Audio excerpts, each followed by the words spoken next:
Subscribe कीजिए राजधानी educational group पचकोड़िया YouTube channel को, बेल आइकन दबाइए लेटेस्ट एजुकेशनल वीडियो सबसे पहले देखने के लिए और डाउनलोड कीजिए हमारा मोबाइल ऐप भी।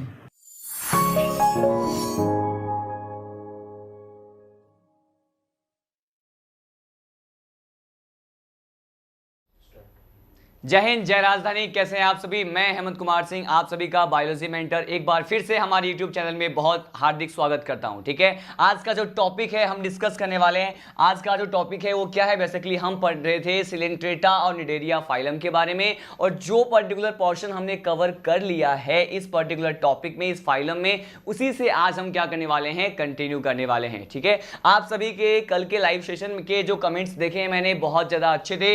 आप सभी ने जो है आंसर जो किए हैं वो बहुत ज्यादा इफेक्टिव थे। किसी रेयर बच्चे ने ही जो है रॉन्ग आंसर पिक किए थे। मैंने मैक्सिमम स्टूडेंट के आंसर क्या मैंने ऑब्जर्व किया कि सभी आंसर जो थे वो सही थे। ठीक है, मुझे इस बात की बहुत ज्यादा खुशी है कि आप सभी अच्छा पढ़ रहे हैं, इस कंटेंट को कंसंट्रेट होकर सुनते हैं और घर पे जो है रेगुलर बेसिस पे रिवाइज कर रहे हैं। ठीक है, चलिए आज के सेशन को बिना टाइम वेस्ट किए हम डायरेक्टली स्टार्ट करने जा रहे हैं। मैं पहले आपको ये बता दूं कि आज जो है हम क्या पढ़ने वाले हैं। आज हम पढ़ने वाले हैं जो पर्टिकुलर बेसिस ऑफ क्लासिफिकेशन जो हमने प्रीवियस लेक्चर में कंप्लीट कर लिया है, उसी को ही हम क्या करते हैं, आज कंटिन्यू करते हैं। तो बेसिस ऑफ क्लासिफिकेशन के बाद जो पढ़ना होता है वो कुछ एक स्पेशल कैरेक्टर होता है जो इस सिलेंट्रेटा और निडेरिया में प्रेजेंट होता है या फिर देखने को मिलता है। ठीक है, तो हम सीधे बात करते हैं वो कैरेक्टर कौन सा है। मैं कुछ एक अभिलाक्षणिक गुणधर्म की बात कर रहे हैं कि जो स्पेशली यहां पर सिलेंट्रेटा में प्रेजेंट होते हैं, हमें देखने को मिलते हैं, हम उसकी बात करने जा रहे हैं। तो देखिए, मैंने कहा हम कुछ स्पेशल पॉइंट की बात करने जा रहे हैं। इसका मतलब ये है हम कुछ वेरी स्पेशल पॉइंट, ये कौन कौन से पॉइंट हो सकते हैं हम ये देखने वाले हैं। तो मैं आपको पहले ओरली एक्सप्लेन करता हूं कि मैं आपको क्या बताने वाला हूं, वो कंसेप्ट कौन सा है। देखिए, सिलेंट्रेटा के जो भी मेंबर्स होते हैं जनरली वो टू फॉर्म्स में प्रेजेंट होते हैं, मतलब वो दो रूपों में पाए जाते हैं। कौन कौन से? एक जो है फॉर्म को कहते हैं पॉलिप शेप वाला फॉर्म, जिसे पॉलिपॉइड फॉर्म कहते हैं, और जो सेकेंड शेप होता है उसे हम मेडुसा फॉर्म कहते हैं या फिर मेडुसोइड फॉर्म कहा जाता है। ठीक है, मैंने कहा all the members which generally belonged with the Nidaria and as well as the Coelenterata phylum generally can be seen into the two forms. First is the polypoid form and the another one is the medusoid form. ठीक है, ये दो form यहाँ पे present होते हैं, हमें देखने को मिलते हैं। कौन कौन से रूप होते हैं उसी को हम स्टडी करने वाले हैं, और इन फॉर्म्स में हमें कौन कौन से जनरल कैरेक्टर्स को स्टडी करना है, हम कैसे इसके डायग्राम को डिस्कस करेंगे, कौन कौन से स्पेसिफिक एग्जाम्पल होते हैं, और इस प्रोसेस और इस फिनोमिना को हम किस तरह से स्टडी करते हैं, उसी पे बेस्ड हमारा आज का कंटेंट है। चलिए स्टार्ट करते हैं। मैंने कहा हम बात कर रहे हैं कि अगर हम कहें कि ऑर्गेनिज्म की बात करें, जो भी ऑर्गेनिज्म, जो भी स्पीसीज सिलेंट्रेटा फाइलम में आते हैं, मैंने कहा ये जनरली कितने फॉर्म में प्रेजेंट होते हैं। मैंने कहा अगर इस ऑर्गेनिज्म की बात करते हैं तो ये बेसिकली टू फॉर्म में प्रेजेंट होते हैं। कितने? टू फॉर्म में प्रेजेंट होते हैं, और ये टू फॉर्म कौन कौन से होते हैं हम ये डिस्कस करने वाले हैं। मैंने कहा ये टू फॉर्म्स जो यहाँ पे स्टडी करते हैं सिलेंट्रेटा में, ये कौन कौन से होते हैं। तो फर्स्ट फॉर्म देखिए क्या होता है। फर्स्ट फॉर्म होता है जिसे मैंने कहा पॉलीपॉइड फॉर्म। क्या होता है? मैंने कहा अगर इसके फर्स्ट फॉर्म की बात करते हैं तो इसे क्या कहते हैं, इसे कहा जाता है पॉलीपॉइड फॉर्म। क्या कहते हैं? पॉलीपॉइड फॉर्म कहते हैं। हम डिस्कस करेंगे कि इसे पॉलीपॉइड फॉर्म क्यों कहा जाता है, लेकिन अभी हम बस बेसिकली ये देख रहे हैं कि कौन कौन से फॉर्म होते हैं। पॉलीपॉइड फॉर्म के साथ साथ जो सेकेंड फॉर्म यहाँ पे ऑब्जर्व होता है उसे क्या कहते हैं, इसे कहा जाता है मेडुसोइड फॉर्म। क्या कहते हैं? मेडुसोइड फॉर्म कहते हैं। तो जनरली मैंने कितने फॉर्म या फिर रूपों की बात की है जो जनरली हमें यहाँ पे देखने को मिलता है, किसके जीवों में? मैंने कहा स्पीसीज ऑफ सिलेंट्रेटा में टू फॉर्म होते हैं, पॉलीपॉइड फॉर्म होता है और क्या होता है, मेडिसोइड फॉर्म होता है। अब देखिए, अगर हम इन दोनों फॉर्म के जनरल कैरेक्टर्स की बात करें तो यहाँ पर यह कहा जाता है कि अगर पॉलीपॉइड फॉर्म की बात करते हैं तो इसका शेप कैसा होता है। इसका बेसिकली शेप जो होता है वो कहते हैं पॉलिप शेप। क्या होते हैं? मैंने कहा पॉलिप शेप। और पॉलिप शेप का मतलब क्या होता है? पॉलिप शेप का भी मतलब होता है बेसिकली क्या, मैंने कहा पॉलिप शेप का हम मीनिंग समझ सकते हैं। इसका शेप जो होता है वो सिलेंड्रिकल होता है। कैसा होता है? सिलेंड्रिकल होता है, मतलब बेलनाकार शेप में, बेलनाकार आकार में हमें ये दिखाई देते हैं। तो मैं लिख दिया यहाँ पर पॉलिप शेप का मीनिंग क्या है, बेसिकली ये होता है सिलेंड्रिकल शेप। अब हम लीड करते हैं जो सेकेंड फॉर्म है इसका, जो दूसरा रूप होता है इसके जीवों का, वो जनरली क्या होता है, इट इज अ मेडिसोइड मेडुसोइड फॉर्म। अब अगर मेडुसोइड फॉर्म की बात करते हैं तो बेसिकली इसको हम कौन सा स्टेज कह सकते हैं, एक तो पॉलिप स्टेज हो गया, एक मेडुसा स्टेज हो गया। इसका जो पर्टिकुलर शेप होता है वो बेसिकली कैसा होता है, इसको कहते हैं ये बेल शेप होता है। कैसा होता है, बेल शेप होता है, जिसे हम जनरली हिंदी में कहते हैं ये घंटी नुमा या घंटे नुमा जो है आकार में मिल सकते हैं। ठीक है, तो ये बेल शेप होते हैं और बेल शेप को ही हम कह सकते हैं कि इसका शेप बेसिकली ओपन अम्ब्रेला की तरह होता है, खुले हुए छाते की तरह या छाती नुमा आकार में भी ये देखने को मिलते हैं। तो मैंने कहा ये कैसे होते हैं, ये ओपन अम्ब्रेला शेप होते हैं। कैसे होते हैं, ओपन अम्ब्रेला शेप होते हैं। तो ओपन अम्ब्रेला शेप भी बोला है मैंने और एज वेल एज इसको क्या बोला है,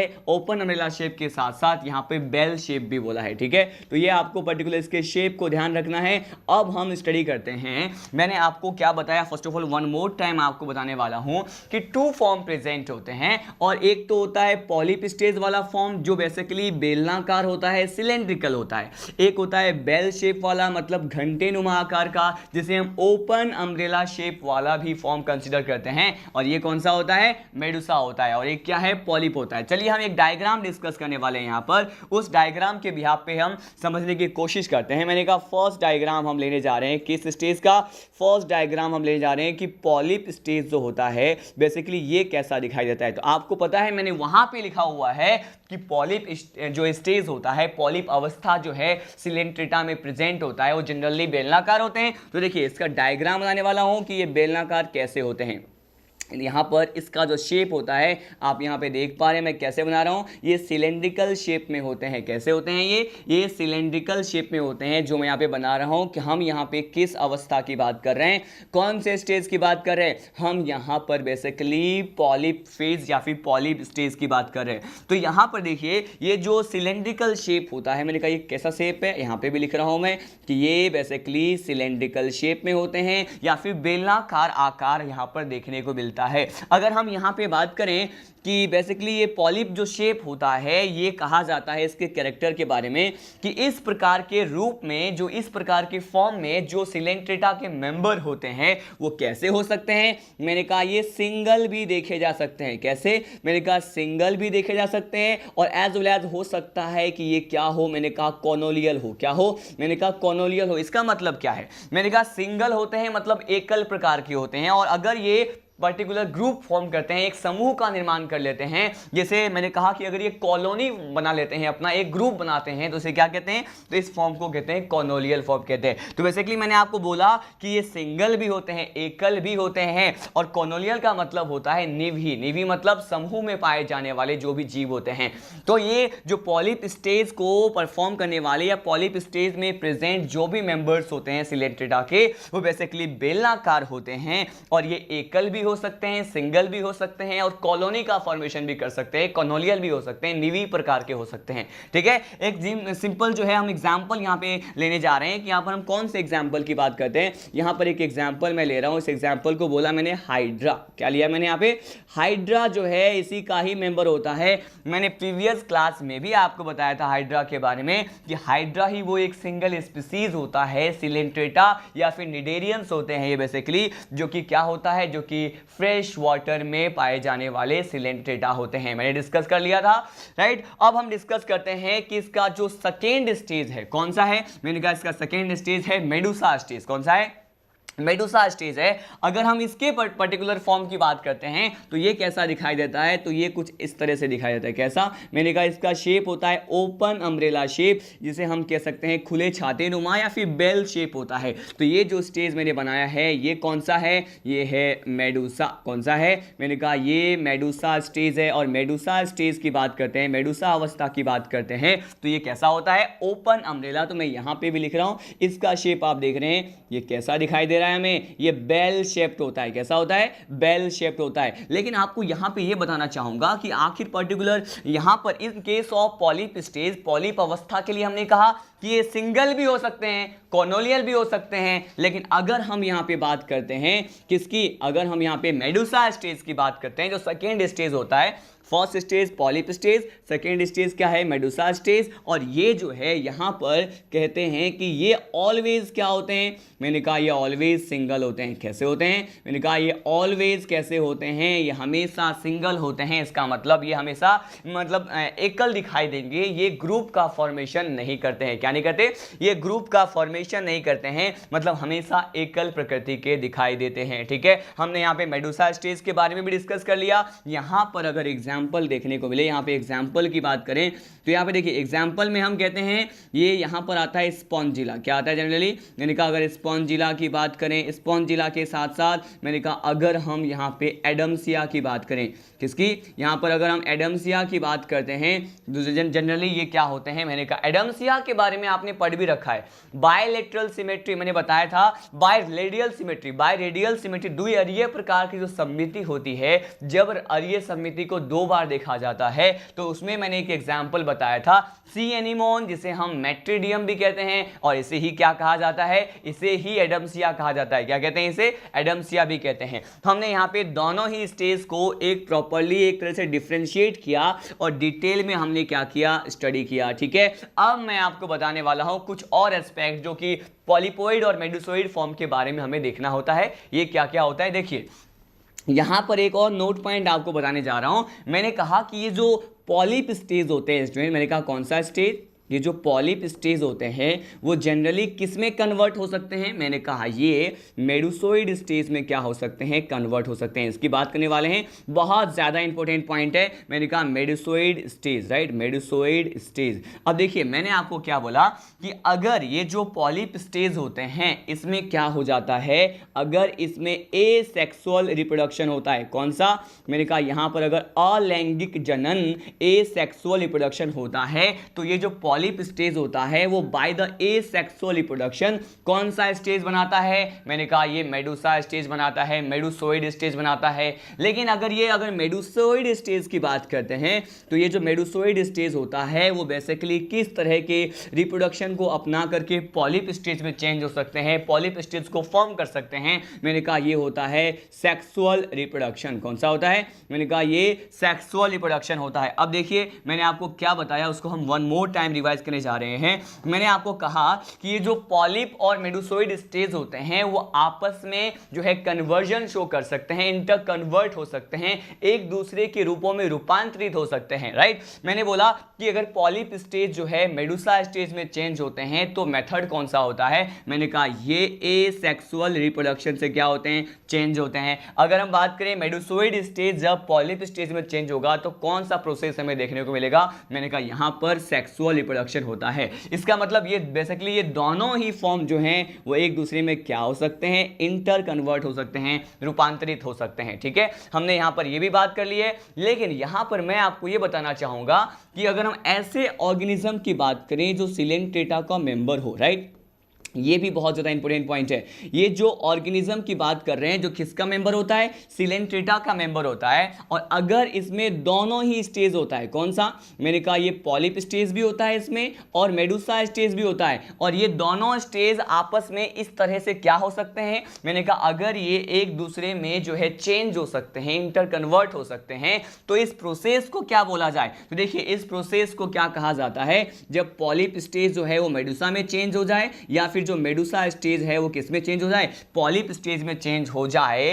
तो इस पर्टिकुलर प्रोसेस को कहा जाता है, एक स्पेशल टर्म, यहां पे एक फिनोमेना डिस्कस करने वाला हूं, ये कौन सा है, तो देखिए स्पेशल टर्म जो है इसे कहा जाता है क्या, इसे कहा जाता है मेटाजेनेसिस। बहुत ज्यादा इंपॉर्टेंट है ये, मैंने कहा इसे क्या कहते हैं, मेटाजेनेसिस कहते हैं। और मेटाजेनेसिस अगर बेसिकली कहीं भी क्वेश्चन आए तो ये क्या होता है, सिलेंट्रेट्स में पाए जाने वाला एक स्पेशल टाइप का कैरेक्टर है मेटाजेनेसिस, जिससे इनके जो पॉलिप स्टेज होते हैं वो मेडुसा में चेंज होते हैं और मेडुसा स्टेज जो होता है वो पॉलिप में चेंज हो जाता है। ठीक है, लेकिन यहां पर मेटाजेनेसिस को जो है सम टाइम हम क्या कह सकते हैं, इसको कहा जाता है अल्टरनेशन ऑफ जनरेशन। क्या कहते हैं इसे, मैंने कहा इसे कहा जाता है alternation of generation, alternation of generation कहा जाता है, जिसे हिंदी में क्या कहते हैं, पीढ़ी एकांतरण कहते हैं। क्या कहा जाता है, पीढ़ी एकांतरण कहा जाता है। बेसिकली अगर हम ये कहें कि एक जनरेशन पॉलिप स्टेज में है तो बेसिकली ये मेडुसा स्टेज में भी कन्वर्ट हो सकते हैं। तो यहां पर जो है इस तरह से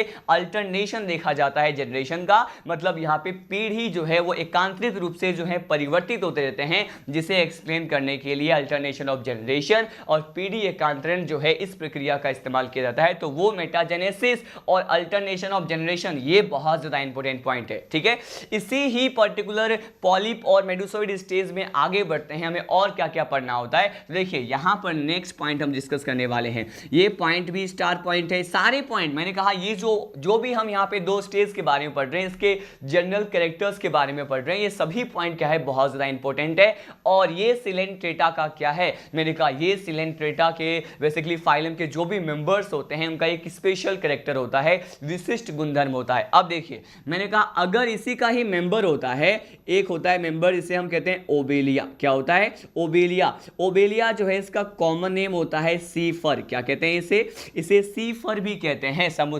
समुद्री फर भी कहा जाता है। और ये जो सी फर होता है जनरली ओबेलिया होता है। बेसिकली इसमें क्या कहते हैं कि ये जो ओबेलिया होता है ये पर्टिकुलर एक ऐसा मेंबर है जो स्पेशली ये दोनों ही फॉर्म में प्रेजेंट होता है। इसका मतलब ये पॉलिप स्टेज में भी होता है और मेडुसा स्टेज में भी होता है। और सबसे ज्यादा इन स्टेज को हम स्पष्ट रूप से क्लियरली किस में देख सकते हैं, मैंने कहा ये ओबेलिया ही वो एक सिंगल मेंबर होता है जिसमें हम इन दोनों ही रूप को देख सकते हैं और इन में होने वाली इंटर कन्वर्जन को भी हम इजीली क्या कर सकते हैं, ऑब्जर्व कर सकते हैं। ठीक है, अब हम देखते हैं कि मैंने बोला आपको कि इसमें दोनों ही स्टेज होता है। कौन कौन सा, मैंने कहा एक तो होता है पॉलिप स्टेज भी होता है और एक तो मेडुसा स्टेज भी होता है। लेकिन इन दोनों का मैंने कहा पॉलिप और मेडुसा दोनों का ओबेलिया में पाया जाना ये क्या कहलाता है, इसी को कहते हैं पॉलीमॉर्फिज्म। और ये इंपॉर्टेंट पॉइंट है जिसे मैं डिस्कस करने वाला था। यहां से डायरेक्टली क्वेश्चन आता है कि ये जो पॉलीमॉर्फिज्म होता है, जिसे हम हिंदी में क्या कहते हैं,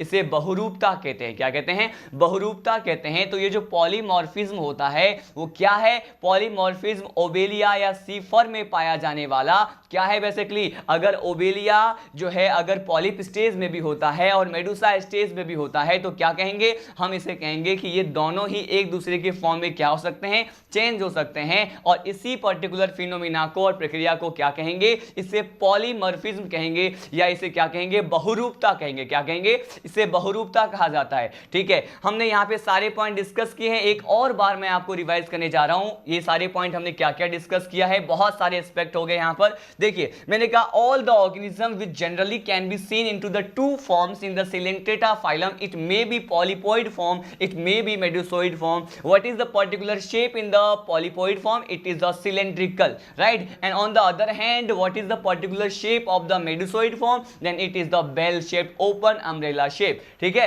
अब यहाँ पे हम देखते हैं कि there is a conversion of the polyp stage into the medusoid stage and the medusoid stage into the polyp stage. But by which method? मैंने कहा यहाँ पे polyp अवस्था जो होता है वो अलैंगिक जनन के द्वारा मेडुसा बनाता है और मेडुसा जो होता है वो सेक्सुअल रिप्रोडक्शन लैंगिक जनन के द्वारा क्या बनाता है, पॉलिप स्टेज बनाता है। यहां पर मैंने इसके शेप की बात की है, आपको दिख रहा है ये क्या है, सिलेंड्रिकल है। एग्जांपल मैंने हाइड्रा लिया है। और ये जो सिलेंड्रिकल है ये कैसे हो सकते हैं, सिंगल भी हो सकते हैं और कॉलोनी भी बना सकते हैं, ग्रुप में भी मिल सकते हैं। अगर हम यहाँ पे मेडुसा स्टेज की बात करते हैं, मैंने कहा ये बेल शेप होते हैं और ये हमेशा ऑलवेज क्या होते हैं, सिंगल फॉर्म में मिलते हैं, कभी भी ग्रुप का फॉर्मेशन नहीं करेंगे। ऑलवेज क्या होते हैं, सिंगल होते हैं, एकल प्रकृति के होते हैं। ठीक है, उसके बाद मैंने बताया कि all the organism which generally show the polyp stage as well as the medusa stage जो है, इनका इन दोनों रूपों में पाया जाना, इसको एक्सप्लेन करने के लिए जिस पर्टिकुलर टर्म का इस्तेमाल करते हैं, इट इज मेटाजेनेसिस। क्या है ये, मेटाजेनेसिस होता है। Metagenesis is also known as a alternation of generation. क्यों बोला, क्योंकि पॉलिप स्टेज अल्टरनेट हो रहा है मेडुसा में, मेडुसा जो है अल्टरनेट हो रहा है पॉलिप में, इसी को कहते हैं पीढ़ी एकांतरण या फिर मेटाजेनेसिस। उसके अलावा एक टर्म जो है मैंने और इस्तेमाल किया और ये क्या है, मैंने कहा पॉलीमॉर्फिज्म। क्या है ये, पॉलीमॉर्फिज्म मतलब बहुरूपता। जनरली बहुरूपता जो है स्पष्ट रूप से हमें किस में मिलता है, ये ओबेलिया में मिलता है। ओबेलिया के बारे में हम पढ़ेंगे जब मैं आपको इसको इसको सिलेंट्रेटा फाइलम को 3 क्लास में डिवाइड कर दूंगा on the basis of organisation. शारीरिकी के आधार पर जब हम इसके 3 वर्ग में हम इसको डिवाइड करेंगे, वहां पर हम जो 3 क्लासेस लेंगे वो क्या होगा, एक होगा हाइड्रोजोआ, एक होगा स्काइफोजोआ और एक होगा एंथोजोआ। तो जो हाइड्रोजोआ होता है उसी का मेंबर हाइड्रा है और उसी का मेंबर क्या होता है, ये ओवेलिया होता है। तो ये कहते हैं कि ओवेलिया जो है क्या शो करता है, पॉलीमॉर्फिज्म शो करता है। अभी मैंने इसके 3 क्लासेस के बारे में बताया आपको, कौन कौन सा, मैंने कहा एक हाइड्रोजोआ, एक होता है स्काइफोजोआ और एक क्या होता है, एंथोजोआ। तो ये जो 3rd क्लास होता है स्टूडेंट, इसके ऊपर हमारा नेक्स्ट पॉइंट है कि अगर हम एंथोजोआ की बात करें, किसकी बात करें, अगर हम एंथोजोआ क्लास के मेंबर की बात करें तो यहीं पर मैं बताना चाहूंगा कि एंथोजोआ क्लास के मेंबर जो है ये ओनली किस स्टेज में मिलते हैं, मैंने कहा ये ओनली पॉलिप अवस्था में, पॉलिप स्टेज में ही मिलते हैं। तो अगर ये एंथोजोआ के मेंबर पॉलिप स्टेज में ही, केवल एक सिंगल स्टेज में ही मिलते हैं, तो क्या हम यहां पे कह सकते हैं कि मेटाजेनेसिस ये शो करेंगे? तो यहां पर जनरली पॉइंट गिवन होता है कि ये पॉलिप स्टेज में ही मिलते हैं, एक सिंगल फॉर्म में मिलते हैं। इसीलिए हम क्या कहते हैं कि यहां पर क्या अब्सेंट होगा, यहां पर मेटाजेनेसिस क्या हो जाएगा, अब्सेंट होगा। ये अल्टरनेशन ऑफ जनरेशन, पीढ़ी एकांतरण की प्रक्रिया को प्रदर्शित नहीं करेंगे। ठीक है, हम यहां पे इसको क्लियरली देख चुके हैं। बहुत ज्यादा इंपॉर्टेंट पॉइंट है, ये एक्सेप्शनल पॉइंट है, अपवाद वाले पॉइंट है, जहां से डायरेक्टली क्वेश्चन जो है पूछा जाता है कि कौन सा ऐसा पर्टिकुलर क्लास है सिलेंट्रेटा फाइलम का जिस क्लास के मेंबर जो है ओनली पॉलिप स्टेज में मिलते हैं और उसमें क्या नहीं देखा जाता, इसमें मेटाजेनेसिस नहीं देखा जाता है। तो हमने यहां पे फर्स्ट सेगमेंट जो था हमारा इसके स्टेज के ऊपर, स्पेशल कैरेक्टर के ऊपर, उसे हमने क्या कर लिया है, डिस्कस कर लिया है। इसी पर्टिकुलर लेक्चर को आगे बढ़ाते हैं। अब हम डिस्कस करने वाले हैं अगेन कुछ एक स्पेशल कैरेक्टर की ही बात करूंगा। यहां पे देखिए, अगर हम स्पेशली किस स्टेज की बात करें, अगर मैं यहां पे स्पेशली मेडुसा स्टेज की बात करूं, किस स्टेज की, अगर हम यहां पे मेडुसा स्टेज मतलब मेडुसा अवस्था की बात करते हैं, तो यहां पर देखिए क्या होता है कि मेडुसा स्टेज जो होता है, अगर मेडुसा स्टेज की बात करें तो इसमें कुछ एक स्पंजी स्तर पाए जाते हैं, स्पंजी लेयर पाए जाते हैं। मैंने क्या होता है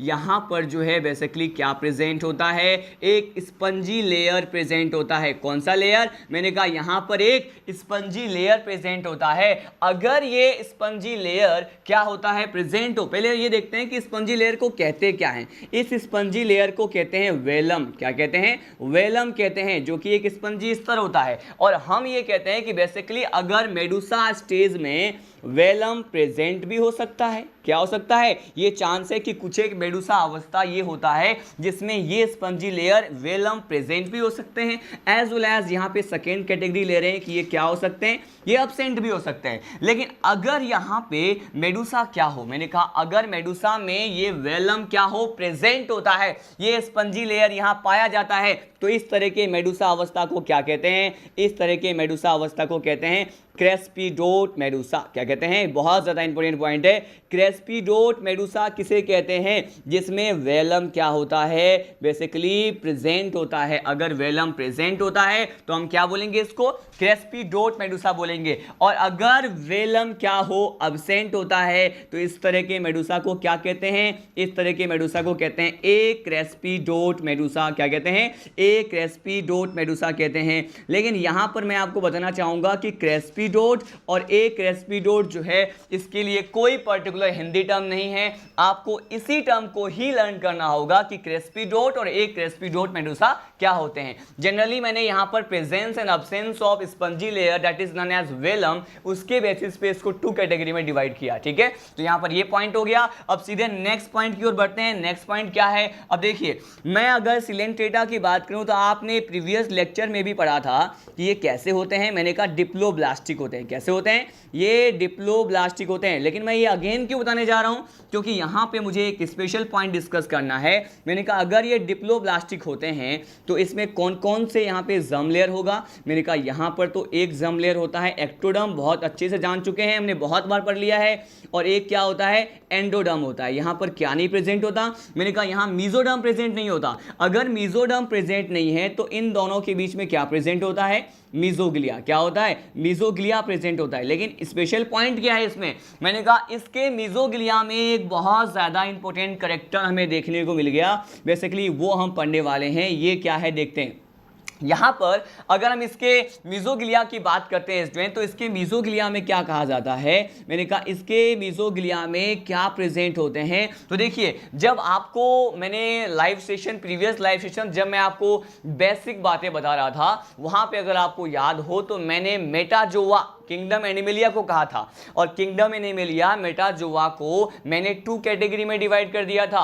एक क्या थे, एक पेराजोआ हमने बात की थी, और दूसरी तरफ हमने बात की थी यूमेटाजोआ की। तो पेराजोआ जो है उसमें केवल एक सिंगल फाइलम था, जो कि जिसमें बेसिकली क्या एब्सेंट थे, मैंने कहा उसमें नर्व्स क्या होते हैं, तंत्रिकाएं अनुपस्थित होते हैं, वो था पॉरीफेरा। पॉरीफेरा की बात करते हैं तो उसमें नर्व्स नहीं पाए जाते हैं, नर्व्स क्या होते हैं, एब्सेंट होते हैं। लेकिन अगर हम बेसिकली अगर सेकेंड कैटेगरी यूमेटाजोआ की बात करते हैं, तो मैंने वहां पे कहा था सिलेंट्रेटा से लेकर के और कॉर्डेटा तक में क्या प्रेजेंट होता है, मैंने कहा नर्व्स प्रेजेंट होता है, और ये किस कैटेगरी में आते हैं, ये यूमेटाजोआ में होता है। लेकिन मैंने तभी आपको ये भी बताया था कि जनरली अगर सिलेंट्रेटा की अगर बात करते हैं तो सिलेंट्रेटा में पहली बार जो है तंत्रिकाएं जो है उद्विकास की कड़ी में, इवोल्यूशन के सीक्वेंस में फर्स्ट ऑफ ऑल नर्व्स जो हैं वो कहां पे देखे गए थे, मैंने कहा सिलेंट्रेटा फाइलम में ही देखे गए थे। इसीलिए बहुत ज्यादा इंपॉर्टेंट पॉइंट है, सीधे क्वेश्चन आता है कि इवोल्यूशन के सीक्वेंस में नर्व्स जो हैं उसका फॉर्मेशन किस पर्टिकुलर फाइलम में देखा गया, तो ये देखा गया था सिलेंट्रेटा में। और कहां पर देखा गया था, ये बेसिकली देखा गया था, ये जो अकोशिकीय स्तर होता है, ए सेलुलर लेयर होता है, किसके बीच में, एक्टोडर्म और एंडोडर्म के बीच में जो होता है, जिसे हम मीजोग्लिया कहते हैं। तो मीजोग्लिया में बेसिकली क्या होता है, इस मीजोग्लिया में ही यहां पर क्या प्रेजेंट होता है, यहां पे नर्व्स प्रेजेंट होता है। क्या होता है, नर्व्स मतलब तंत्रिकाएं पाई जाती हैं। लेकिन ये जो नर्व्स हैं वो अभी वेल डेवलप्ड नहीं है, मैंने कहा ये अति विकसित प्रकार के नहीं होते हैं। क्यों नहीं होते हैं, मैंने कहा को कहा जाता है किस प्रकार का नर्व्स कहते हैं, इसे हम नॉन पोलर नर्व्स कहते हैं। क्या कहते हैं, नॉन पोलर नर्व्स कहते हैं, मतलब अध्रुवीय प्रकार की तंत्रिकाएं कहा जाता है। तो इस नॉन पोलर नर्व्स में आखिर कौन से स्पेशल स्ट्रक्चर हैं जो एब्सेंट है, जिसके बेसिस पे हम यहां पे कहते हैं कि ये अविकसित प्रकार की तंत्रिकाएं या फिर जो है इल डेवलप्ड तरह के जो नर्व्स होते हैं, इसे बेसिकली इसमें क्या क्या एब्सेंट होता है। तो मैंने कहा यहां पर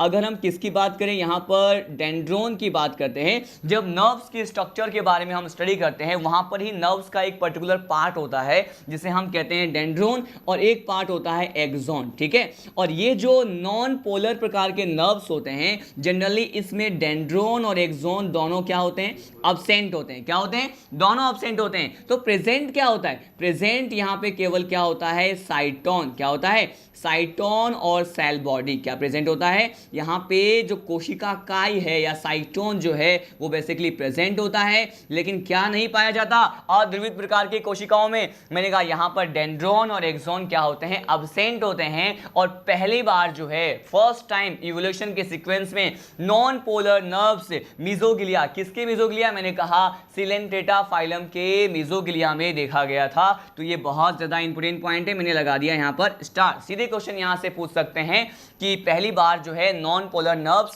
किस में दिखाई दिए थे, और नॉन पोलर नर्व्स में क्या प्रेजेंट होता है, क्या एब्सेंट होता है, हमने ये भी डिस्कस कर लिया है। ठीक है, अब नेक्स्ट पॉइंट की ओर आगे बढ़ते हैं। मैं यहां पे अब आपको बताने वाला हूं, यहां पर एक डायग्राम डिस्कस करेंगे।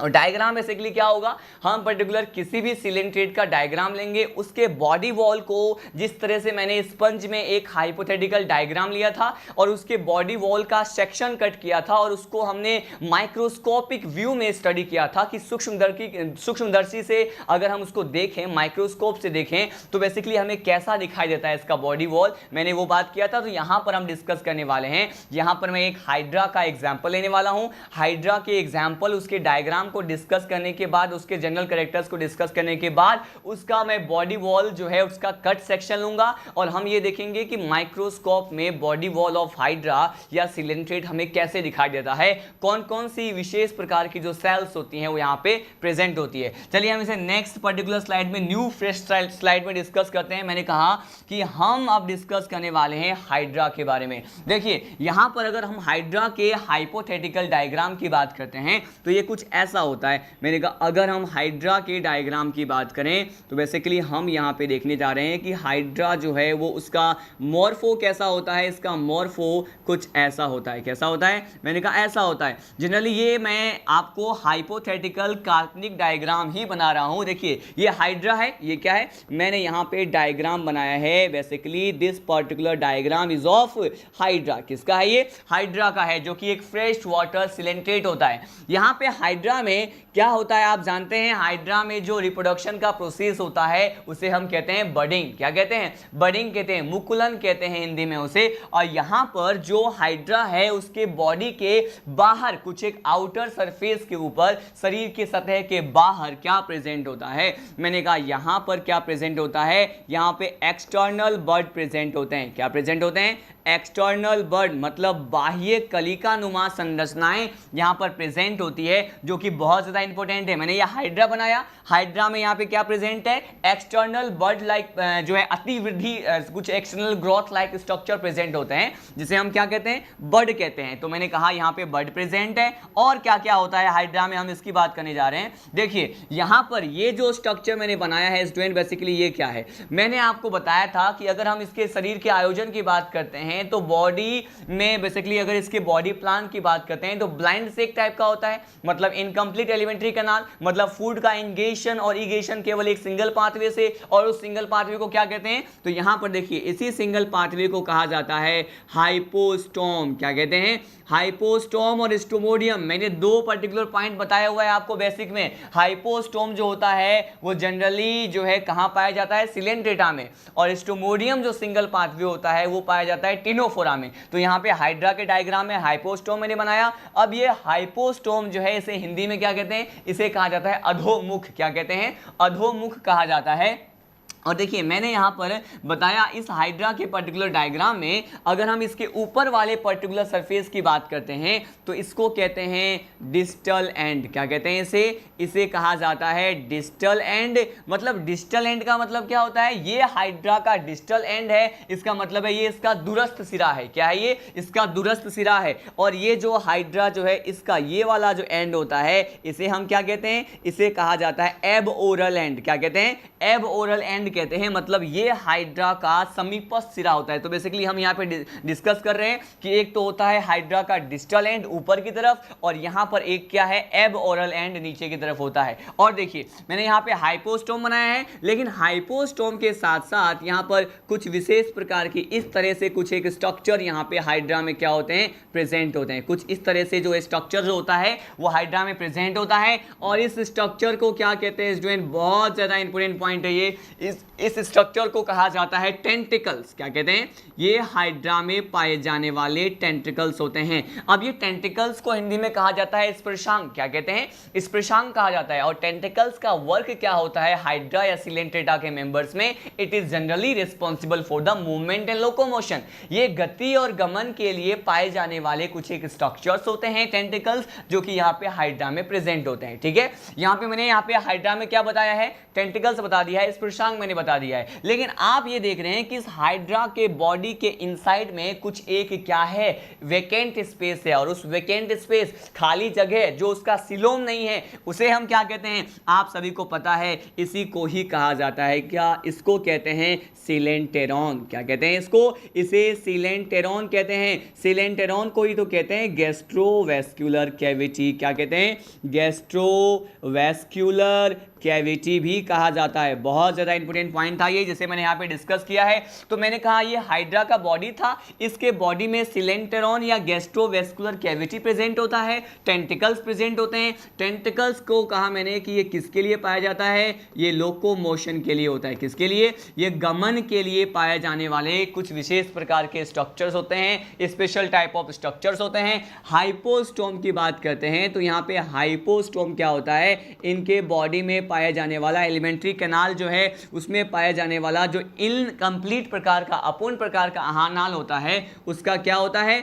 एक सिंगल पाथवे होता है। क्या होता है? सिंगल पाथवे होता है। और सिंगल पाथवे है, इसका मतलब यहां पर हम ये कहते हैं कि फूड जो है वो बेसिकली इंजेशन भी इसी हाइपोस्टोम से होने वाला है। हाइड्रा जो है भोजन को अंतर्ग्रहित भी इस हाइपोस्टोम से करते हैं, ठीक है। और बेसिकली हाइपोस्टोम से ही क्या करते हैं, मैंने कहा हाइपोस्टोम से ही इस पर्टिकुलर फूड को क्या करते हैं, ये मैंने कहा ईजेशन भी करते हैं, मतलब एलिमिनेट भी करते हैं। ईजेशन भी हाइपोस्टोम से होता है और इंगेशन भी क्या होता है, हाइपोस्टोम से ही होता है। इसके बारे में आप पढ़ भी चुके हैं। तो मैंने यहाँ पे हाइड्रा का डायग्राम डिस्कस किया। अब देखिए इसके डायग्राम से बहुत सारे कैरेक्टर भी हमें देखने को मिला कि इसके हमने, अच्छा यहाँ पर एक चीज़ और बताना चाहूँगा, हमने यहाँ पे डिस्टल एंड की बात की है।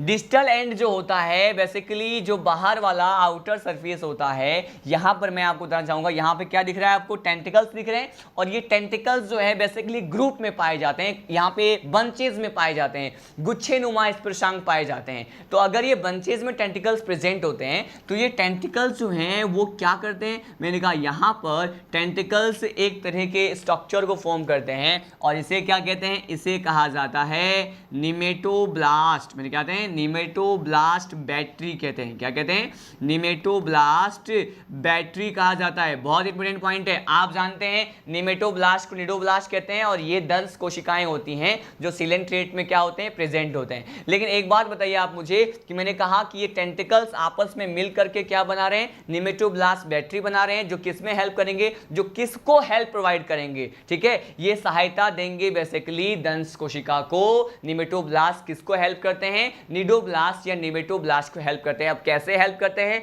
हम इसकी भी बात करेंगे, लेकिन फर्स्ट ऑफ ऑल यहाँ पे हमें निडोब्लास्ट तो दिख नहीं रहा। निडोब्लास्ट देखने के लिए हमें क्या करना होगा, अब जो है हम इसका क्या करने वाले हैं, मैंने कहा ये इसका बॉडी वॉल है। क्या ये इसका बॉडी वॉल है और इसके बॉडी वॉल का इतना पर्टिकुलर पोर्शन में क्या करने वाला हूं, ये देखिए मैंने यहां पर इतना पर्टिकुलर पोर्शन को, इसके बॉडी वॉल के इतना पर्टिकुलर पोर्शन जो है इसको हम क्या कर रहे हैं, यहां पर मैंने इसका एक कट सेक्शन लिया है। कौन सा सेक्शन, मैंने कहा इसका हमने क्या लिया, कट सेक्शन लिया। और इसके कट सेक्शन को मतलब इसके काट को बेसिकली हम क्या करते हैं, किससे हम स्टडी करेंगे, यहां पे हम माइक्रोस्कोप से क्या करेंगे इसको, मैंने कहा माइक्रोस्कोप जो होता है सूक्ष्मदर्शी से हम यहां पे क्या करने वाले हैं, स्टडी करने वाले हैं कि आखिर मैंने कहा किस पर्टिकुलर पार्ट को हमने यहां पे माइक्रोस्कोपिक व्यू लिया है।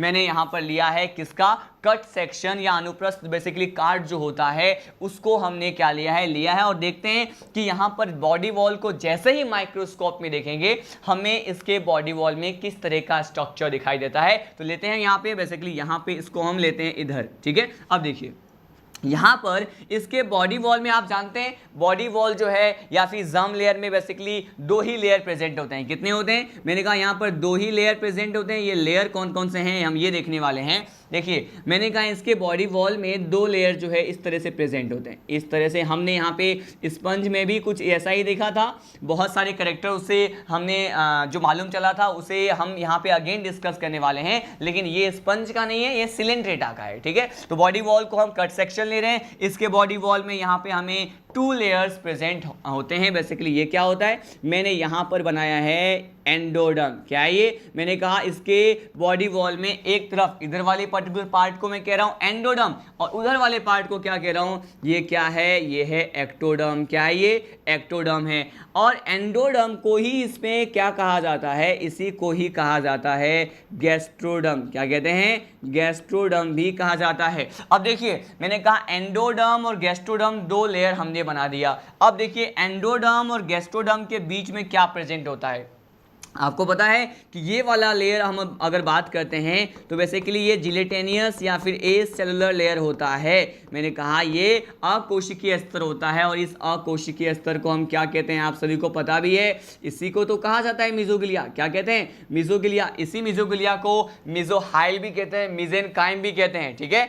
अब देखिए हम यहाँ पे डिस्कस करने वाले हैं कि इसके मिजोगिलिया में हमें क्या देखने को मिलता है। अगर आपको बताओ अभी अभी मैंने आपसे डिस्कस किया था कि सबसे फर्स्ट ऑफ द टाइम जो है इवोल्यूशन के सीक्वेंस में मिजोगिलिया में क्या मिला था, यहाँ पे नॉन पोलर नर्व सेल्स देखने को मिले थे। तो मैंने यहाँ पर इसके मिजोगिलिया में क्या बनाने जा रहा हूं मैं, यहाँ पर बेसिकली ये क्या है, ये नॉन पोलर न्यूरॉन्स जो होते हैं वो जनरली इसके मिजोगिलिया में प्रेजेंट होते हैं। तो मैंने यहाँ पर क्या बना दिया है, ये मिजोगिलिया में यहाँ पर मैं नॉन पोलर न्यूरॉन्स बनाने जा रहा हूं। तो बेसिकली यहाँ पर हमने क्या डिस्कस किया कि इसके मिजोगिलिया में क्या प्रेजेंट होता है, ये जो है मैंने बनाया है अध्रुवित प्रकार का तंत्रिका कोशिका। मैंने कहा ये नॉन पोलर न्यूरॉन्स होते हैं। क्या होते हैं? नॉन पोलर न्यूरॉन्स होते हैं। तो हमने ये डिस्कस किया कि 2 लेयर्स होते हैं, एक्टो एंडो, उसके बीच में मेसोग्लिया। मेसोग्लिया में इस डायग्राम में क्या दिखाई दे रहा है आपको? मैंने कहा इसमें नॉन पोलर न्यूरॉन्स दिख रहे हैं। लेकिन अब जो है इंपॉर्टेंट पॉइंट जो हम डिस्कस करने वाले हैं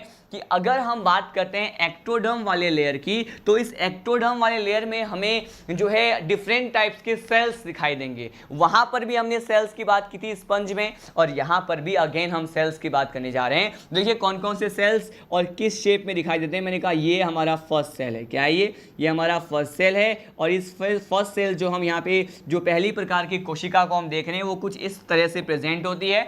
मैंने कहा यहाँ पर कुछ इस तरह से सेल्स प्रेजेंट होते हैं और कुछ सेल्स जो है वो कुछ इस तरह से प्रेजेंट होते हैं। ठीक है, मैंने कहा इन दोनों ही तरह के सेल्स को क्या कहते हैं? ये जो सेल्स यहां पर आपको दिखाई दे रहे हैं इसके एक्टोडर्म में, इसके आउटर लेयर में, बेसिकली इसे क्या कहते हैं? इसे कहा जाता है सेंसरी सेल। क्या कहते हैं? सेंसरी सेल कहते हैं। सेंसरी सेल को कहा जाता है संवेदी कोशिका। क्या कहते हैं?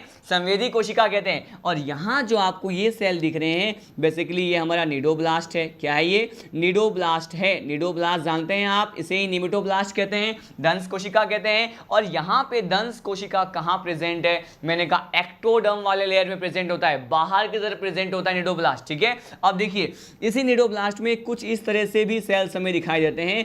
इस सेल्स को क्या कहते हैं? मैंने कहा यहां पे इस सेल्स को कहते हैं इंटरस्टिशियल सेल। क्या कहते हैं इसे? मैंने कहा इसे कहा जाता है इंटरस्टिशियल सेल। और इंटरस्टिशियल सेल को हिंदी में क्या बोलें? मैंने कहा इसे कहा जाता है अंतराली कोशिका। क्या कहते हैं? अंतराली कोशिका। हम इन सभी सेल्स की बात करेंगे, लेकिन मैं आपको यहाँ पे बेसिकली ये बता रहा हूँ कि इसके बॉडी वॉल का जो हमने सेक्शन कट किया है इसमें हमें कौन कौन से स्ट्रक्चर्स दिखाई देते हैं। तो एक्टोडर्म पे हमने सेंसरी सेल की बात कर ली है, संवेदी कोशिका की बात की, इंटरस्टिशियल सेल अंतराली कोशिका की बात की, निडोब्लास्ट यहाँ प्रेजेंट होते हैं ये भी बताया मैंने। लेकिन इसके साथ साथ यहाँ पर कुछ इस तरह के भी स्ट्रक्चर्स प्रेजेंट होते हैं जो कि क्या होते हैं? मैंने कहा ये जो स्ट्रक्चर होता है इसका बेसिकली इसके ऊपर फ्लेजिला भी प्रेजेंट होते हैं। ठीक है, फ्लेजिला प्रेजेंट होता है और बेसिकली हमने इसे क्या बोला है? ये इसका फूड वैक्यूल है। क्या है ये? मैंने कहा ये बेसिकली इसका फूड वैक्यूल है। और यहाँ पे बेसिकली सम पर्टिकुलर पोर्शन पे मैंने यहाँ पे क्या बना दिया है?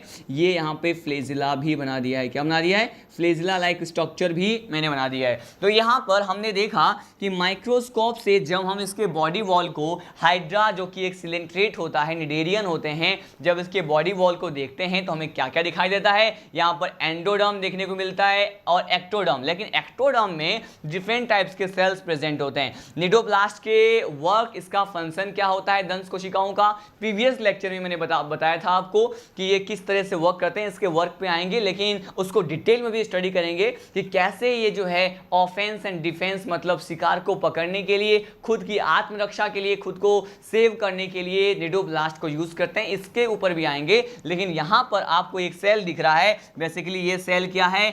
Interstitial cell. क्या है ये? Interstitial cell. यहां पर हम फर्स्ट ऑफ द टाइम यहां पे इंटरस्टिशियल सेल के बारे में मैं आपको बताने वाला हूं कि ये जो इंटरस्टिशियल सेल होते हैं ये किस तरह से इसमें वर्क करेंगे। हम इसके फंक्शन को देखने वाले हैं। देखिए मैंने कहा कि ये जो इंटरस्टिशियल सेल की बात करें जिसे हम अंतराली कोशिका कहते हैं, तो यहाँ पर ये जो इंटरस्टिशियल सेल होते हैं वो क्या होते हैं? ये टोटीपोटेंट होते हैं। क्या होते हैं? टोटीपोटेंट होते हैं। और इस पर्टिकुलर टर्म को हमने स्पंज में भी स्टडी किया था। लेकिन वहां पे कौन सी सेल थी? वहां पे थी आर्कियोसाइट, जिसे हमने क्या कहा था? पूर्ण शक्त प्रकार की कोशिका। लेकिन यहां पे क्या है? ये है इंटरस्टिशियल सेल। कंफ्यूज नहीं होना है, हर फाइलम के कैरेक्टर को अलग अलग आपको अपने ब्रेन में सेट करना है। ठीक है, इंटरस्टिशियल सेल की बात करते हैं तो मैंने कहा यहां पर बेसिकली ये क्या होते हैं? पूर्ण शक्त प्रकार की कोशिका होती है। इसका मतलब ये है कि अगर ये टोटीपोटेंट है तो क्या हम कह सकते हैं कि ये जो सेल है इंटरस्टिशियल सेल वो किसी भी अदर सेल में क्या हो सकती है? मैंने कहा ये किसी भी अदर सेल्स में इस तरह से मॉडिफाई हो सकती है। क्या हो सकती है? मॉडिफाई हो सकती है, मॉडिफिकेशन को शो कर सकते हैं। तो हमने इसके इस कैरेक्टर को क्या किया है? डिस्कस किया है। अब अब हम ये देखने वाले हैं कि अगर हम किसकी बात करें, अगर हम स्पेशली बात करने जा रहे हैं निडोब्लास्ट की, किसकी बात करें, मैंने कहा ये निमेटोब्लास्ट बैक्टीरिया या फिर यहाँ पर ये जो निमेटोब्लास्ट लिखा है ये पर्टिकुलर इसके फंक्शन, निमेटोब्लास्ट को ही क्या कहते हैं, निडोब्लास्ट कहते हैं, इसी को दंश कोशिका कहते हैं। और इसके फंक्शन की बात करें तो मैंने यहाँ पर कल भी बताया था, लेकिन इसको हम आज डिटेल में स्टडी करते हैं कि इसके फंक्शन में हमें कौन कौन से पॉइंट्स देखने को मिलते हैं। देखिए मैंने कहा इसके फंक्शन में इसका फर्स्ट फंक्शन क्या होता है, अटैचमेंट का होता है। क्या होता है, मैंने कहा ये जो है सिलेंट्रेट को जो है अर्थ सरफेस से सबस्ट्रेटम आधार से क्या करते हैं, बेसिकली ये सबस्ट्रेटम से इसको चिपकाए रखते हैं, अटैचमेंट के लिए क्या होता है, रिस्पॉन्सिबल होता है। लेकिन अगर सेकेंड फंक्शन की बात करते हैं, ये बहुत इंपॉर्टेंट है। मैंने कहा सेकेंड फंक्शन क्या होता है, सेकेंड होता है ऑफेंस एंड डिफेंस। यहां पे देखेंगे कि किस तरह से ऑफेंस एंड डिफेंस का वर्क करते हैं।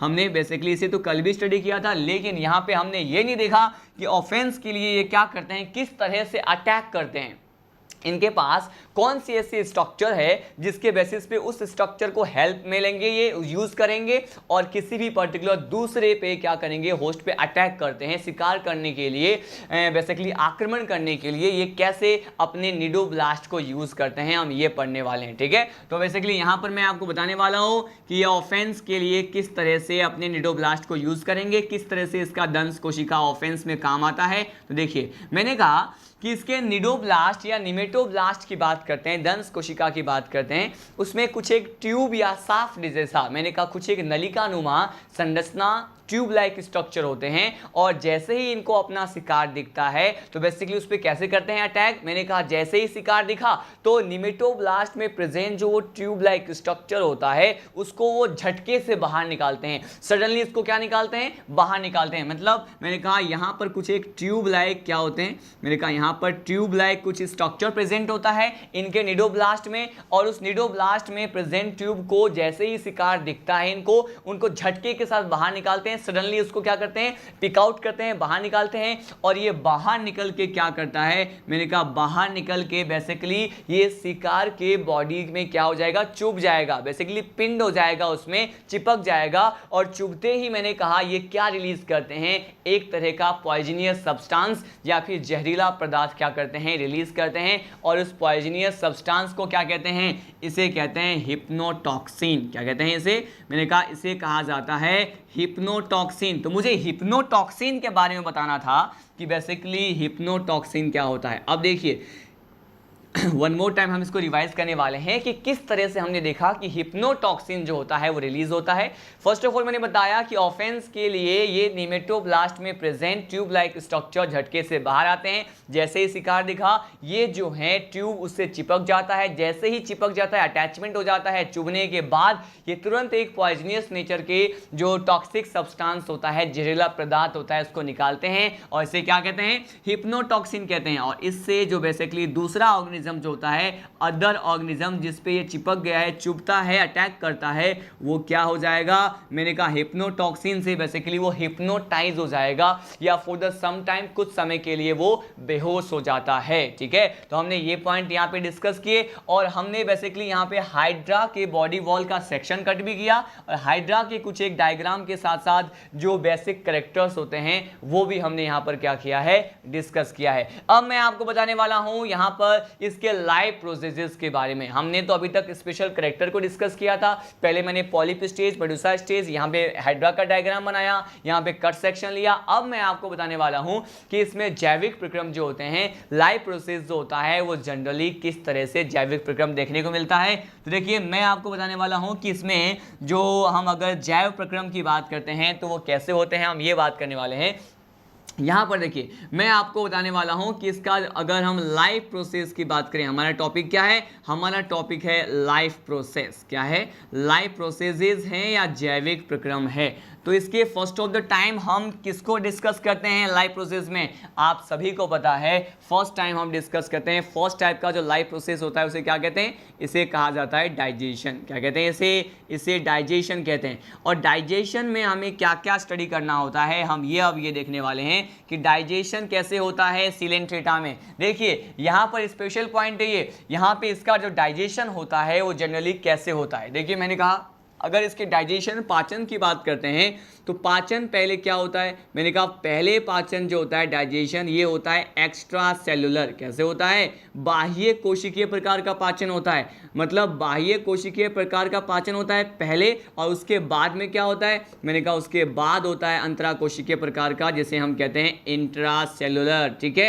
अगर हम स्पंज से कंपेयर करें पाचन को सिलेंट्रेटा में जो प्रेजेंट है, तो बेसिकली मैंने आपको बोला कि स्पंज में तो केवल intra cellular type of digestion present होता है, while the other hand in the case of life process, that is digestion, in case of Coelenterata, यहाँ पर you can see here what are the special type of digestion here. You can see here that extracellular and as well as the intracellular, what type of digestion in present in the case of in the members of the Coelenterata. पहले क्या होगा, पहले ये cell के बाहर होगा, उसके बाद क्या होगा, इंट्रासेलुलर होगा। ये बहुत ज़्यादा इंपॉर्टेंट पॉइंट है।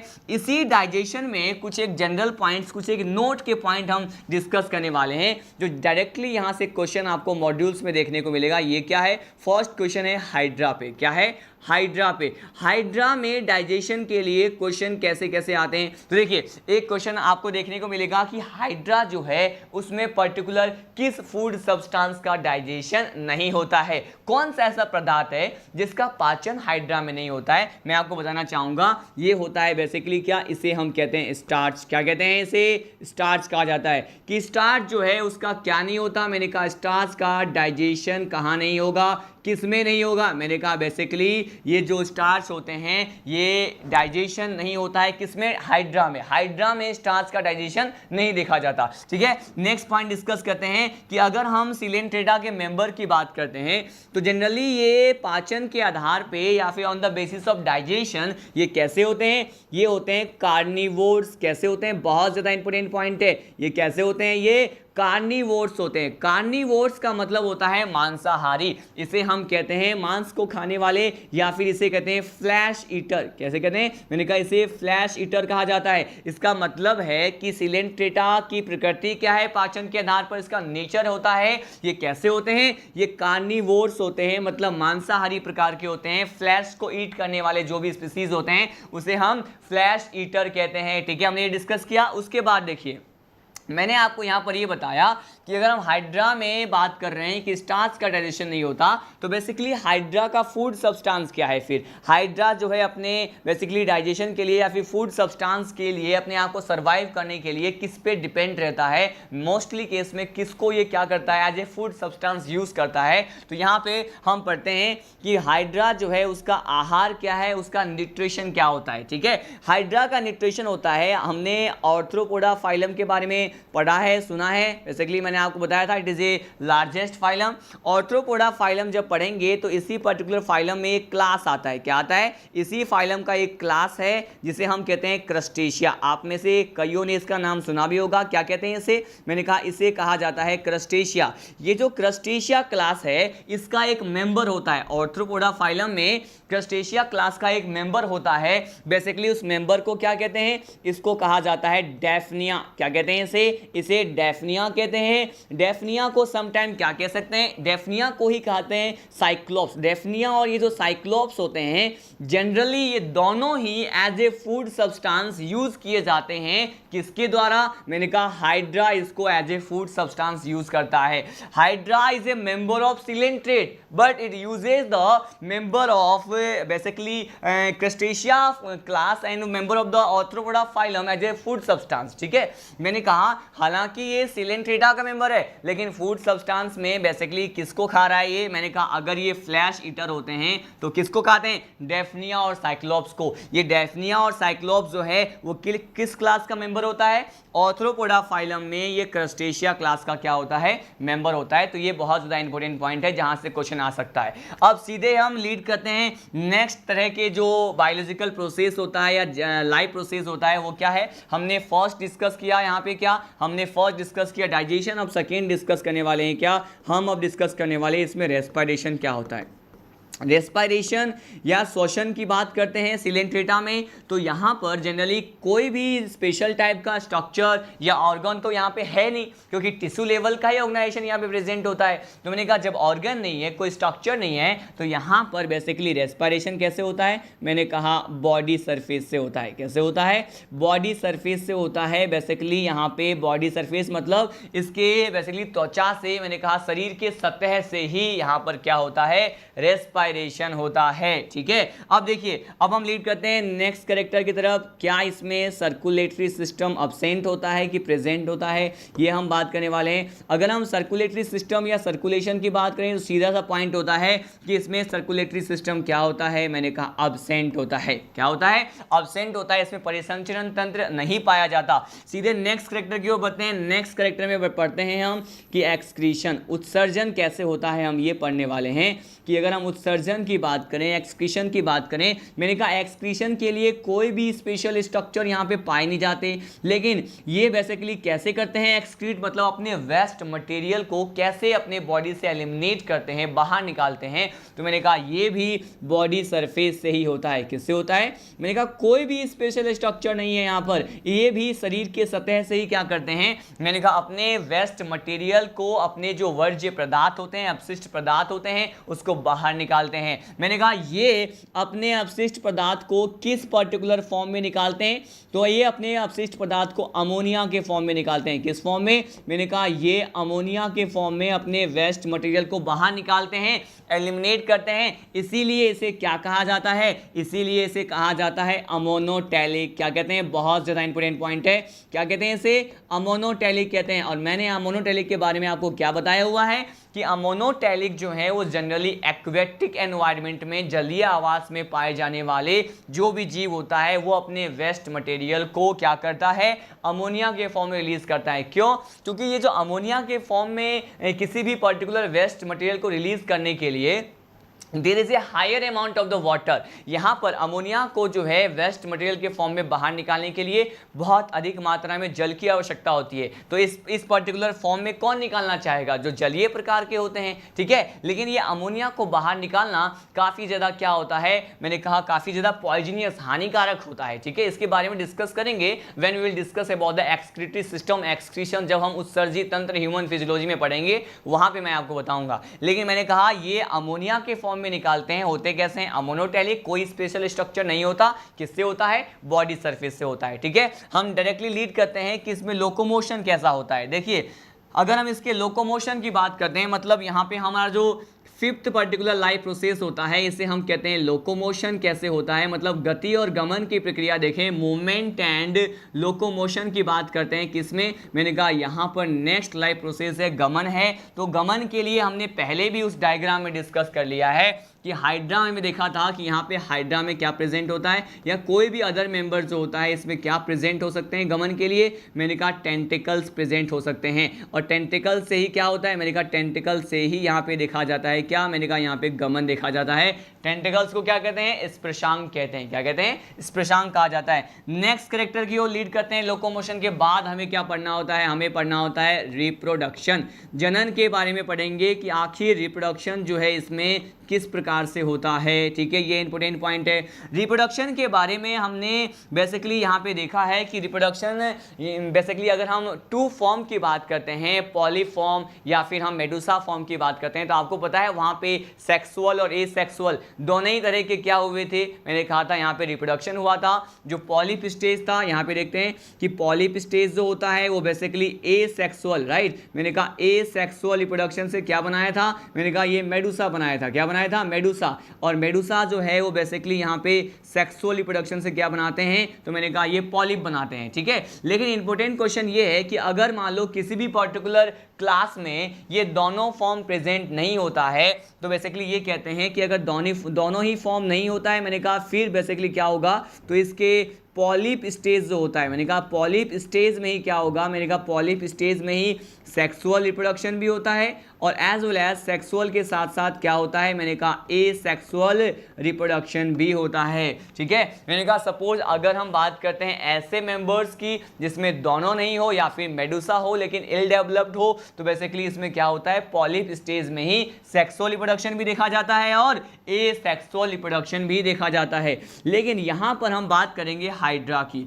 अगर हम हाइड्रा की बात करें तो बेसिकली या फिर किसी और मेंबर की भी अगर हम ले लेते हैं यहाँ पे, तो बेसिकली ये कहते हैं कि ये यूनिसेक्सुअल भी हो सकते हैं और बाइसेक्सुअल भी हो सकते हैं। मैंने जब आपको स्पंज पढ़ाया था तो आपको बताया था कि वो बाइसेक्सुअल होते हैं और हर्मेफ्रोडाइट होते हैं, द्विलिंगीय प्रकार के होते हैं। मतलब एक ही पर्टिकुलर ऑर्गेनिज्म में, एक ही जीव में दोनों ही तरह के सेक्स ऑर्गन प्रेजेंट होते हैं, मेल भी और फीमेल भी, तो हम उसे बाइसेक्सुअल कहते हैं। लेकिन यहां पर इस केस में ये कैसे हो सकते हैं, मैंने कहा ये यूनिसेक्सुअल एक लिंगी भी हो सकते हैं और इसके साथ साथ ये कैसे हो सकते हैं, ये बाइसेक्सुअल भी हो सकते हैं। एग्जाम्पल क्या है, मैंने कहा एग्जाम्पल है हाइड्रा। क्या है, हाइड्रा यहाँ पे एग्जाम्पल है। तो यहाँ पे बेसिकली ये क्वेश्चन पूछते हैं। लास्ट बायोलॉजिकल प्रोसेस को हम डिस्कस करते हैं जो हमारा 7th नंबर का है, ये है एम्ब्रियोनिक डेवलपमेंट। और यहाँ पर आप जानते हैं मैंने आपको डिटेल में बताया था एम्ब्रियोनिक डेवलपमेंट जब हमने पढ़ा था, क्या, जब हमने स्पंज को पढ़ा था उसमें मैंने आपको भ्रूणीय परिवर्धन के बारे में बताया था कि अगर हम भ्रूणीय परिवर्धन की बात करते हैं, एम्ब्रियोनिक डेवलपमेंट की बात करते हैं, तो जनरली ये कैसे देखने को मिलता है। मैंने कहा ये बेसिकली कैसा होता है, आपको पता है यहाँ पे हम लार्वल स्टेज की बात करते हैं। किसकी, मैंने कहा लार्वल स्टेज, मतलब लार्वा अवस्था की बात करते हैं कि आखिर कौन कौन सा लार्वल स्टेज जो है सिलेंट्रेटा के मेंबर में प्रेजेंट होता है। और मैंने आपको यही बताया था कि on the basis of presence and absence of the larval stage हम ये कहते हैं कि एम्ब्रियोनिक डेवलपमेंट कैसे हो सकते हैं, डायरेक्ट भी हो सकते हैं और इनडायरेक्ट भी हो सकते हैं। मैंने आपको बताया था, यहाँ पर भी डिस्कस कर लेते हैं। मैंने कहा एम्ब्रियोनिक डेवलपमेंट कैसे हो सकते हैं, एम्ब्रियोनिक डेवलपमेंट जो है वो इनडायरेक्ट भी हो सकते हैं। एम्ब्रियोनिक डेवलपमेंट कैसे हो सकते हैं, डायरेक्ट भी हो सकते हैं। इनडायरेक्ट कब होता है, जब यहाँ पे लार्वा क्या होता है, मैंने कहा अगर लार्वा यहाँ पे प्रेजेंट होता है तो डेवलपमेंट यहाँ पे इनडायरेक्ट होता है। लेकिन अगर लार्वा यहाँ पे क्या हो, मैंने कहा लार्वा अगर यहाँ पे अब्सेंट होता है तो बेसिकली क्या होता है, मैंने कहा डायरेक्ट टाइप का होता है। लेकिन यहाँ पे क्या होगा, यहाँ पे बेसिकली आपको सिलेंट्रेटा के मेंबर में कौन कौन से लार्वा आपको दिखाई देंगे, हम इसकी बात करने वाले हैं। यहाँ पे 2 लार्वल स्टेज होते हैं, 2 होते हैं। ये कौन कौन सा, मैंने कहा एक लार्वल स्टेज को कहते हैं प्लेनुला, क्या कहते हैं, प्लेनुला। और एक लार्वल स्टेज जो होता है ये होता है इफाइरा। क्या होता है, इफाइरा होता है। ये दोनों लार्वल स्टेज इसमें क्या होते हैं, प्रेजेंट होते हैं। बहुत इंपॉर्टेंट पॉइंट है, यहाँ पे लार्वल स्टेज की प्रेजेंस की बात करें, यहाँ पे 2 प्रकार के लार्वल स्टेज क्या होता है, प्रेजेंट होता है। एक तो क्या होता है, एक होता है प्लेनुला और एक क्या होता है, इफाइरा। तो अगर ये लार्वल स्टेज प्रेजेंट हो तो डेवलपमेंट कैसा होगा, ऑब्वियस सी बात है। अगर लार्वल स्टेज प्रेजेंट होता है तो डेवलपमेंट कैसा होता है, इनडायरेक्ट टाइप का होता है। हमने कहा यहाँ पर डेवलपमेंट कैसा होता है, इनडायरेक्ट टाइप का होता है। Indirect type of embryonic development, अप्रत्यक्ष प्रकार का भ्रूणीय परिवर्तन होता है। लेकिन हम यहाँ पे एक एक्सेप्शन की बात कर रहे हैं। यहाँ पे मैं आपको इस पर्टिकुलर केस में क्या बताने वाला हूँ, एक एक्सेप्शन, एक अपवाद बताने वाला हूँ। ऐसा बिल्कुल भी नहीं है कि ऑल द टाइम, मतलब हर टाइम जो है ये इनडायरेक्ट टाइप के डेवलपमेंट ही शो करते हैं मेंबर्स ऑफ सिलेंट्रेटा फाइलम। लेकिन यहां पर एक्सेप्शन जो है इट इज अबाउट हाइड्रा। किसके बारे में, ये हाइड्रा के बारे में है। हाइड्रा में क्या होता है, एक्सेप्शनली अपवाद स्वरूप कोई भी लार्वल अवस्था, मैंने कहा कोई भी लार्वल स्टेज क्या नहीं होता, मैंने कहा पाया नहीं जाता, अब्सेंट होता है। अगर लार्वल स्टेज अब्सेंट है तो हम इसमें क्या कहेंगे, हाइड्रा में अगर लार्वल जो स्टेज होता है, लार्वा अवस्था है, अगर वो नहीं पाया जाता तो मैंने कहा इनडायरेक्ट की जगह यहां पर क्या हो जाएगा, यहां पर डायरेक्ट टाइप का एम्ब्रियोनिक डेवलपमेंट हो जाएगा। क्या होगा, डायरेक्ट टाइप का एम्ब्रियोनिक डेवलपमेंट होगा। मैं वन मोर टाइम रिवाइज करने जा रहा हूं। यहां पे हमने last biological process, life process की बात की है, that is about the embryonic development. यहां पर हमने देखा कि एम्ब्रियोनिक डेवलपमेंट जो है बेसिकली डायरेक्ट हो सकता है, इनडायरेक्ट हो सकता है।